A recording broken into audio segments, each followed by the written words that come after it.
देश में चुनाव का माहौल है तो चर्चा भी अब चुनावी ही होगी।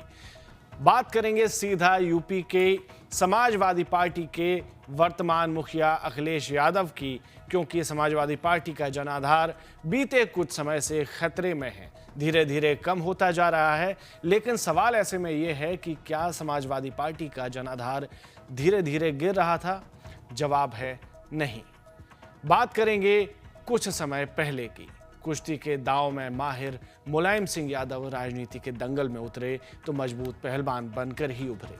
चंबल के बीहड़ से सटे इटावा से निकली साइकिल में समाजवादी पार्टी के संस्थापक मुलायम सिंह कोशिशों के ऐसे पैडल मारते गए कि प्रदेश में सत्ता का शिखर भी कई बार चूमा।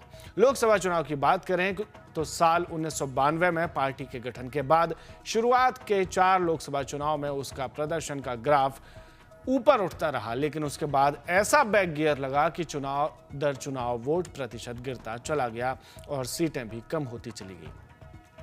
दूसरे प्रदेशों में भी सपा ने लोकसभा चुनाव में किस्मत आजमाई, लेकिन उनकी साइकिल कभी भी दौड़ नहीं पाई।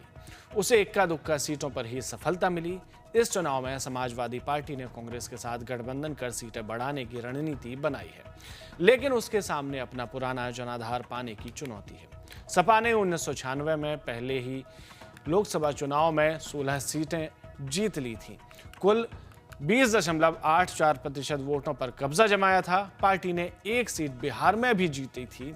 यह वह समय था जब लड़ाई त्रिकोणीय या चतुष्कोणीय होती थी।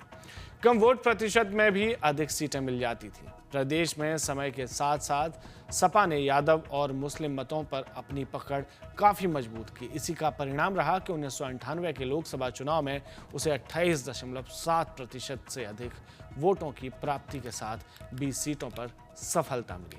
साल 1999 में भी सपा ने 13 राज्यों की 151 सीटों पर चुनाव लड़ा, लेकिन उसे उत्तर प्रदेश की 26 सीटों के अलावा किसी भी प्रदेश में सफलता नहीं मिली।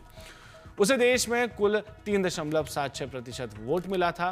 पार्टी के लिए सीटों के लिहाज से सबसे अच्छा प्रदर्शन 2004 का लोकसभा चुनाव था। उस समय 26.74% वोट मिले, सीटें भी 35 आई थी। पिछले लोकसभा चुनाव यानी कि 2019 में सपा ने बसपा के साथ गठबंधन में 37 सीटों पर ताल ठोकी। इस गठबंधन का सपा को कोई खास लाभ नहीं मिल पाया। उसे 2014 के चुनाव की तरह ही मात्र 5 सीटें मिल सकी। वोट प्रतिशत भी उसे महज 18.11% मिला था। सपा को अपने पहले लोकसभा चुनाव से भी लगभग 3.5% से अधिक वोट कम मिला था।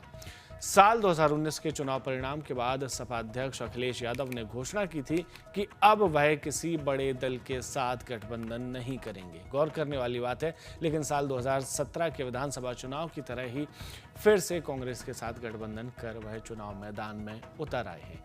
कांग्रेस का हाथ साइकिल को कितनी रफ्तार दे पाता है, यह तो वक्त ही बताएगा।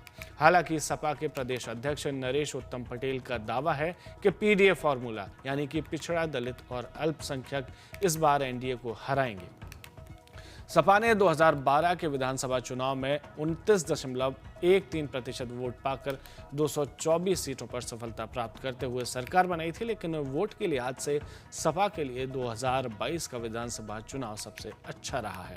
उसे अब तक का सबसे ज्यादा 32.6% वोट मिला था।